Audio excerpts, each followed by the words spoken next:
अशाच ताज्या व महत्त्वाच्या घडामोडी जाणून घेण्यासाठी आमच्या नाशिक प्लस न्यूज चॅनलला सबस्क्राईब करा व बेल आयकॉनला।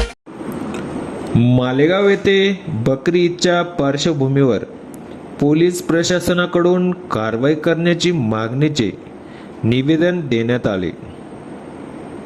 आगामी बकरी ईद सणाच्या पार्श्वभूमीवर विशेष पोलीस पथक तयार करून गाय व गोवंशाच्या बेकायदेशीर कत्तल, वाहतूक व चोरी संदर्भात कारवाई करून महाराष्ट्र प्राणी संरक्षण कायद्याची अंमलबजावणी करण्यासाठी मालेगाव तालुक्यातील वडगाव येथील मानद प्राणी कल्याण अधिकारी विनोद काळू निकम यांच्या नेतृत्वाखाली तेगवीर सिंह संधू अप्पर पोलीस अधीक्षक मालेगाव व सूरज गुंजाळ उपविभागीय पोलीस अधिकारी मालेगाव कॅम्प व मालेगाव शहर यांची समक्ष भेट घेऊन निवेदन सादर करण्यात आले।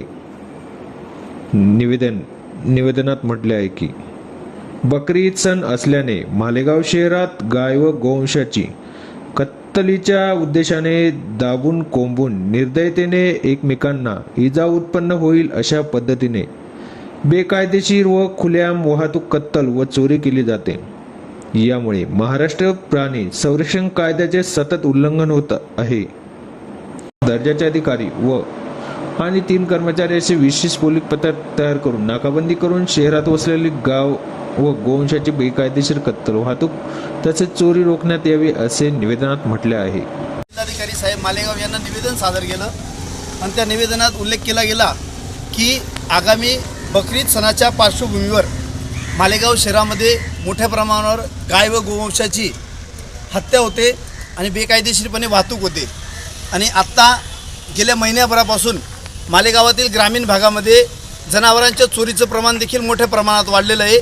गेल्या महिन्याभरामध्ये वडगाव गावामध्ये 5 अशा वेगवेगळ्या घटना घडल्यात का त्या घटनेमध्ये जनावरांचे चांगले शेतोपयोगी आणि दुधाचे गाय आणि गोवंश चोरीला गेलेले आहेत। या पार्श्वभूमीवर निवेदन देताना आज मागणी करण्यात आली की एक पोलीस पथक तयार करण्यात यावं आणि त्या पोलीस पथकाच्या माध्यमातून ज्या पद्धतीने दरवर्षी कारवाई केली जाते गाय आणि गोवंशाची बेकायदेशीर कत्तल, वाहतूक, चोरी रोखण्यासाठी पोलीस प्रशासनातर्फे प्रयत्न केले जातात असं पथक तयार करण्याची आज मागणी केली गेली।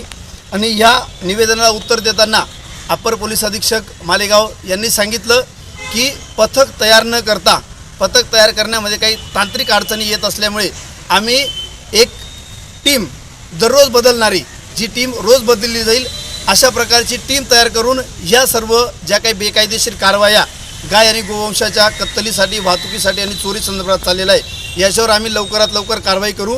येत्या 2-3 दिवसामध्ये अशा प्रकारची टीम तयार केली जाणार आहे आणि ती टीम पोलीस प्रशासनाची रोज बदलली जाईल।